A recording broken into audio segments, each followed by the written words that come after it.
and welcome to this morning's event, part of the January edition of Sound Festival 2020. Thanks very much for tuning in. We're at the start of day 4, the last of 4 days of new music events that we've been streaming. You can watch the event for free, but we do have indicative ticket prices, which start at £5 for a single event. You'll be able to pay by hitting the link at the bottom of the event page if you're on our website or on the YouTube feed.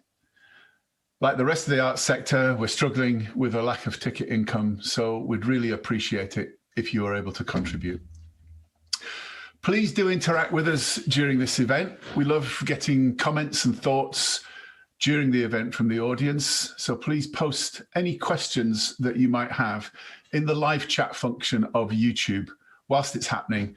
And then at the end of the presentation, when we have the Q&A, I'll incorporate those into the conversation. So it's a great pleasure this morning to welcome Glasgow-based composer Siobhan Dyson for the world premiere of a sound-commissioned audiovisual work called Listen Carefully. The piece lasts around 17 minutes. There's a warning at the start for those with sensory issues about the possible triggering of anxiety or meltdown. So please do pull out at any point if it becomes too much and come back in when you're ready. So here is Siobhan Dyson's Listen Carefully.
Thank you so much, Siobhan, for such an amazing, powerful work. We'll maybe go into a bit of detail later on about how you put the piece together.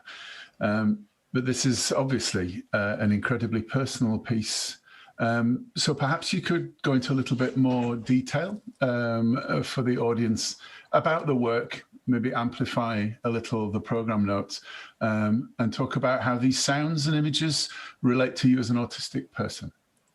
Yeah, sure. So what I basically did is I took a day of just walking my dogs, because it's a simple thing that a lot of people do, well, if they have dogs.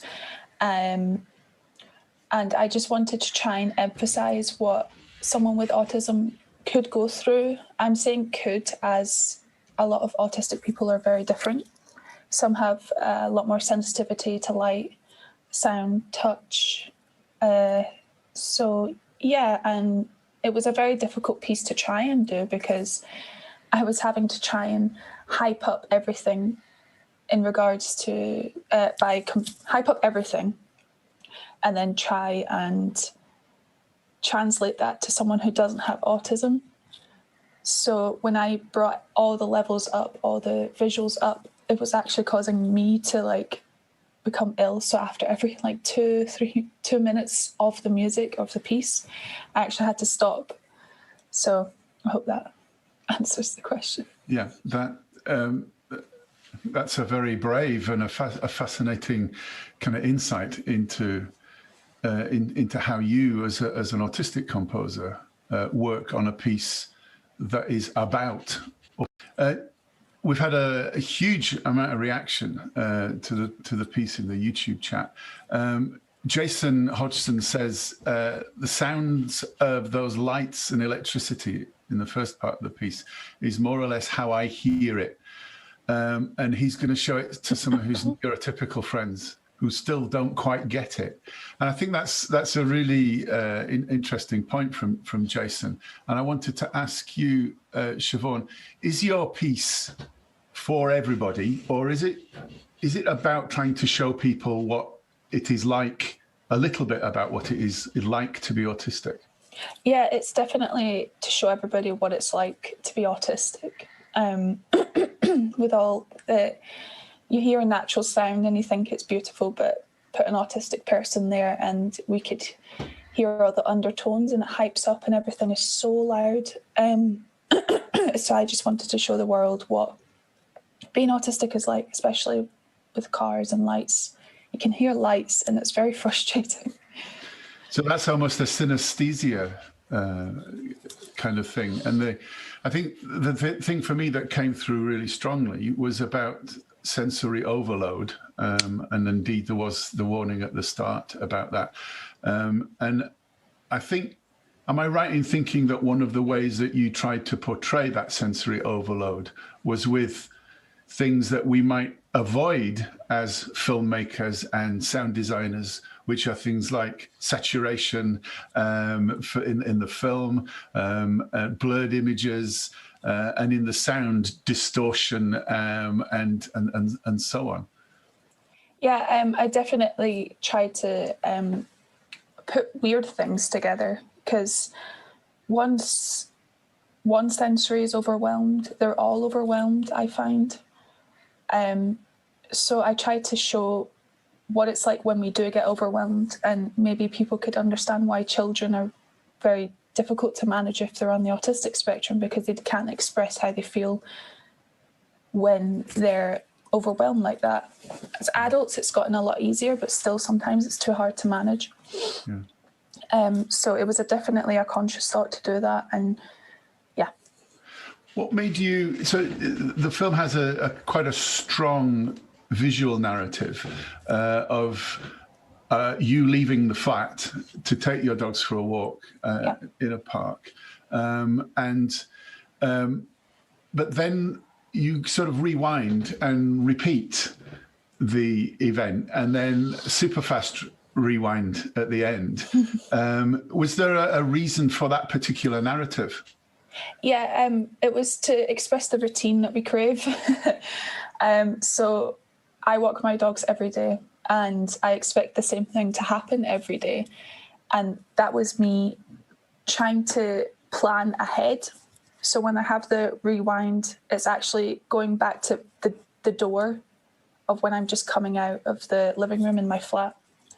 And this is what I see in my head, what I expect to do at the park.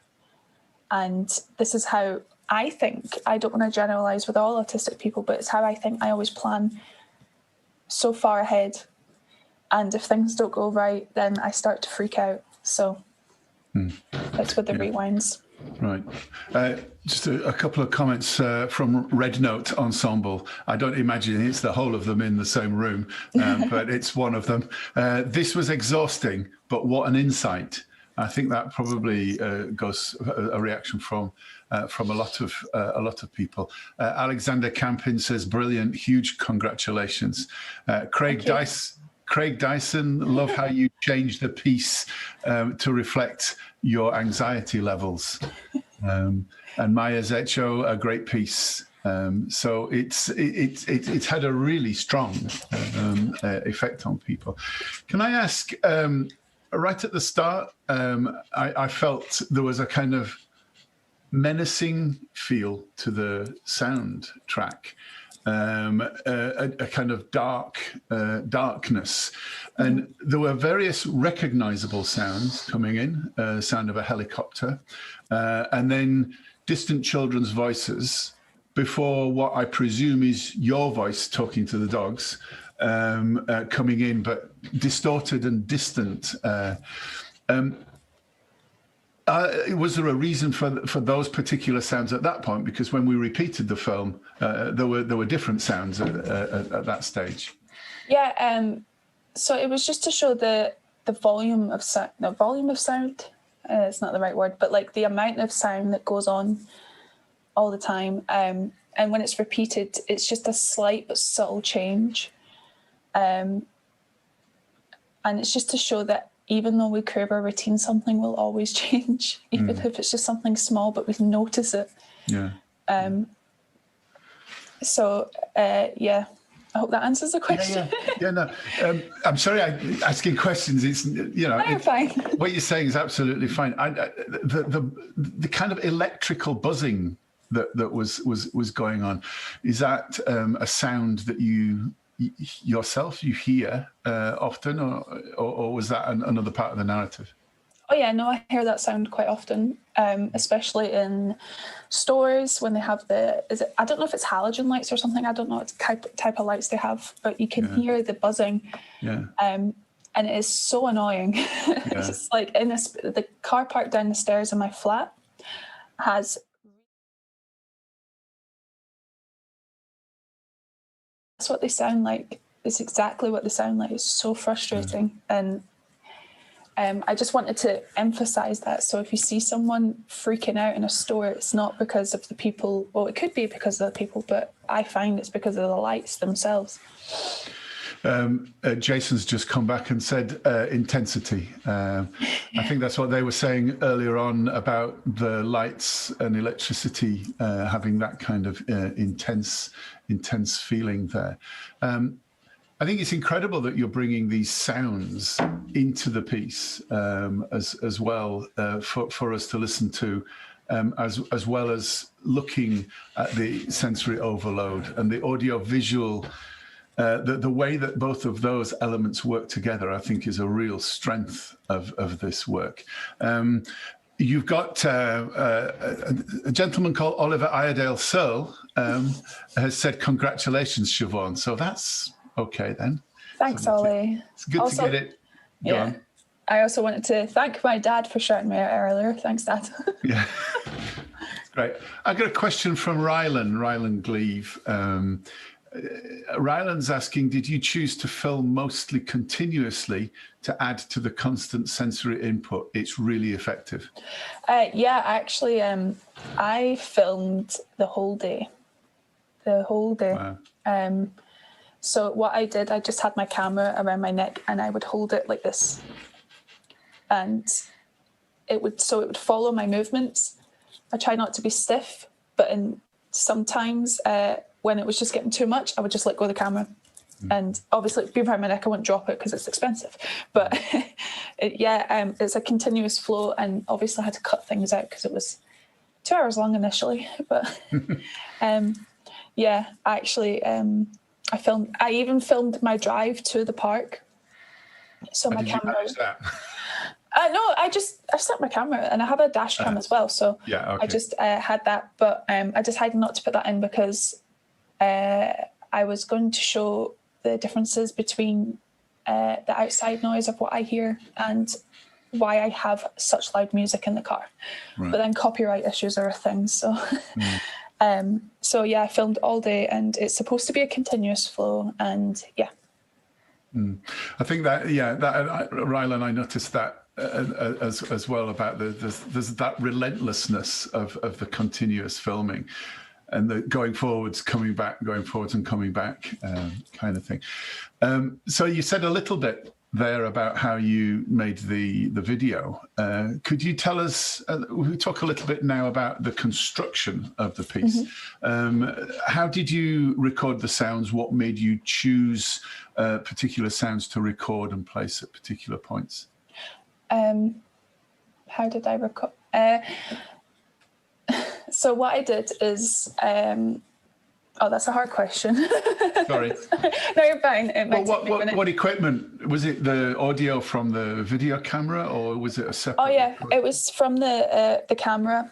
So what I did, the camera recording, the audio recording on the camera, it's actually not too bad. It's okay. It's not the best, but what I did is I got that sound from the camera, put it in Logic, which is what I use, and I listened to it on repeat and tried to find sounds very similar. I would take recordings. So like when you hear when I'm shouting on Baba, it's slightly different because I had to record myself say Baba again. There's things like there's some voices in there. Obviously I couldn't use the voices that are around me too much because I don't want to ruin anybody's privacy. So there's a lot of different voices in there that are sampled as well. So I just went off, and the hardest recording to do was the lights. Right. Because I know what they sound like, but sometimes the camera doesn't know what they sound like. So I had to find a noise that was very similar to that, and it worked out well because it's exactly the same. So yeah. So you assembled everything in Logic, which is a digital audio workstation that allows you to place sounds at certain points along a timeline to synchronize with the images, and then to render the whole thing together to produce the film. We've got a few more comments and questions that I'll just have a look at. One from Duncan Chapman. Do you feel your piece is intended primarily for neurotypical people to gain understanding? It kind of ties in what Jason was saying earlier on. But I think that's a yes, isn't it? Yes. Yes, Duncan, that is correct. And Jason, again, talking about the volume levels. For them, the volume is never too loud. It's the amount of and the intensity of the noises that is the issue. And I think that's why they put intensity in the chat, actually, as a word. It's a kind of dense thing, isn't it? And yes, halogen buzzers are a pain. Sometimes I can hear the plugs. Thanks, Jason. Oh, really? That's pretty cool. Sorry. Sometimes I can hear when I'm getting a text from my phone. It's the weirdest thing. I know. Yeah. Share music and performing arts. Can you say something about the method you used rehearsing and recording the music? There wasn't any rehearsing involved Nope. because it's all purely electronic from what I gather. Yeah. It was all me. I did everything. I did the filming, the editing, the audio, everything. Yeah. And is that the first time you've worked with video? No. All right. I've worked with video before. I love doing video stuff. I just find it really interesting. Yeah. The background in the park when you were walking the dogs, there was not so much a conversation going on, but little snippets of audio, American voices. What was the the function of that spoken word, because you could hear certain phrases? Yeah, it was actually because there was a lot of people at the park that specific day, and a lot of people from all over the world come. It's actually Pollock Park that I recorded in, and that can be very busy when it wants to be. And there was a lot of people from all over the world that I could hear there, but I couldn't exactly go up to them and be like, "Hi, can you just have a conversation? I can record you," because that would be very creepy. So I just sampled sounds, so I could avoid that social communication. Right. But there is one section where I am talking to another dog owner, and that's their real voice. And I felt really uncomfortable having to record that sound, and I just, because I didn't get their permission, I feel really bad. So. Yeah. Message from Lorna McLaren. Great piece for insight. Lovely dogs. Thanks. I think dogs get a mention there. Oh, yeah. And then actually Rylan and Jason having a conversation together in the chat here. Rylan agreeing with Jason that it may be to do with agreeing to listen to sound. Rylan says, when I choose to listen to a piece, that's a decision I make. Everyday noises I don't decide to listen to, they're just there. Yeah. Again, that's really insightful. Really insightful indeed. You said in a conversation that we had the other day about this piece that it's the hardest piece you've ever done. Is that because of the sensory issues that you described earlier? Yeah, definitely. I mentioned earlier about having to take a break every 2 to 3 minutes. Yeah. That's the 2 to 3 minutes of music, not of writing. So actually during this performance, I had to take my headphones off and look away a few times. I'm still feeling really ill. Because it just, imagine that's how, if it's intense for people who don't have autism, imagine what it would be like for people who do. And that's why it was so hard to write, because I'm a fast writer, but two, this took me so long to do because I had to take breaks all the time. So it's definitely the most difficult piece I've ever had to write. Yeah, Red Note's just come in and ask the question that you've just answered, actually. How did you deal with being overwhelmed while creating this work? It must have been very difficult. I think you've articulated. I had to, it was so... apologies for those who went all the way through it and are feeling ill now, so I'm sorry. I think that's why the warning at the start is really important, and I think that this is something that we've noticed on TV and film over the last 10 years has come in, that there are warnings about content, and I think it was wholly appropriate to do that, because the issues that you are presenting us are incredibly powerful and incredibly important for the audience to be able to get an insight into what it's like to be autistic.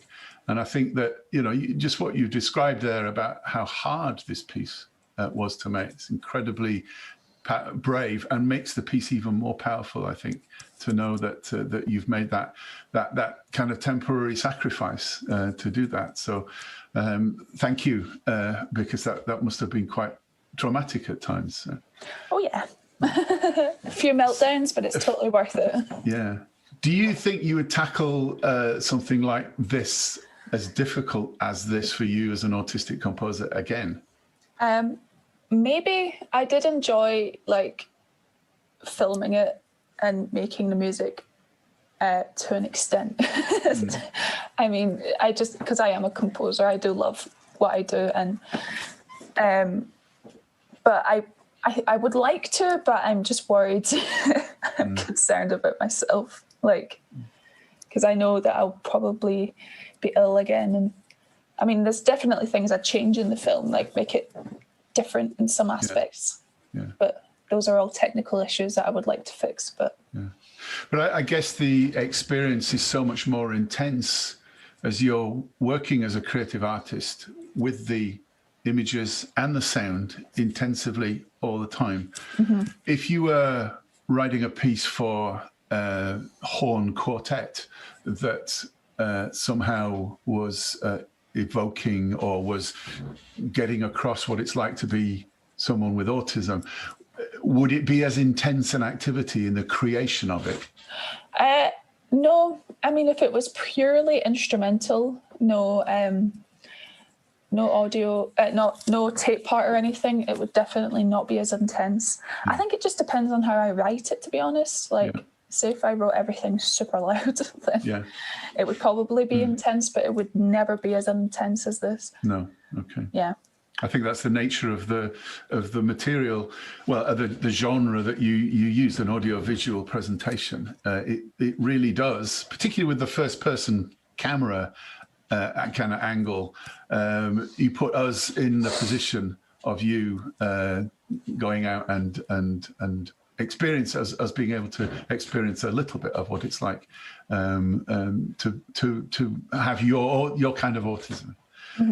One or two more comments coming in. We've got, sorry, I'm just thinking of it. Anyone, this is from Craig Dyson, anyone with ASD should show this to so anyone with autism spectrum disorder should show this to neurotypicals as an excellent awareness tool. Absolutely, Craig. I think there's a lot of people have said that, which I think is really encouraging, because I think speaking as a neurotypical, it's important that we do get an insight into what it's like to be an autistic person. Is there anything else that you would like to add, Siobhan, about? I don't think so. I just wanted to ask how people, neurotypical people, if they're okay. How did they find it? And especially to my autism friends, how are they doing? That's how I'm making sure you guys are okay. I'm pure worried. There are a few people who took your advice and withdrew early on, okay. and I think and they mentioned it in the chat. Someone mentioned that it made them feel dizzy, but that's exactly what the warning was for. So yeah, I'm glad that they did pull out, because I would not like to be responsible for a meltdown, and I'm happy that they're. Yeah. I'm hoping they're okay. And I think for a lot of neurotypicals, it's been very, very insightful, and I think that's the power behind your piece. And so huge congratulations, Siobhan, because that is a very powerful thing that maybe national bodies might be able to take up as an example. Because I know that National Autistic Society have made attempts in the past. Jason's mentioned this in the chat. But yeah, I think it's an incredibly powerful piece, and it not only adds to the repertoire, but it's also a very powerful tool.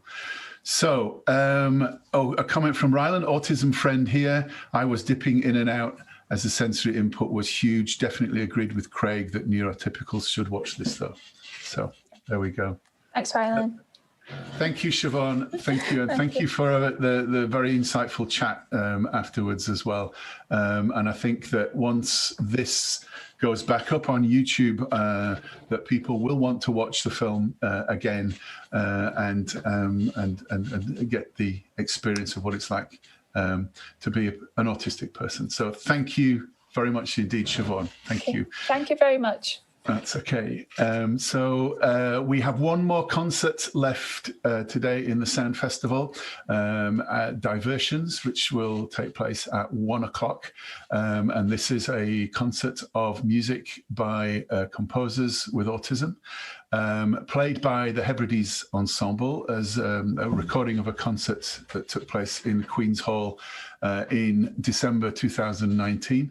It will feature another piece by Siobhan, piece for the ensemble, as well as other autistic composers based in Scotland. It's also feature a piece by the composer Lucy Hale as a tribute to Lucy, who very sadly died last week. And so we're playing the performance of Lucy Hale's piece in that concert as a tribute. So see you at 1 o'clock. Thank you very much for tuning in. See you later.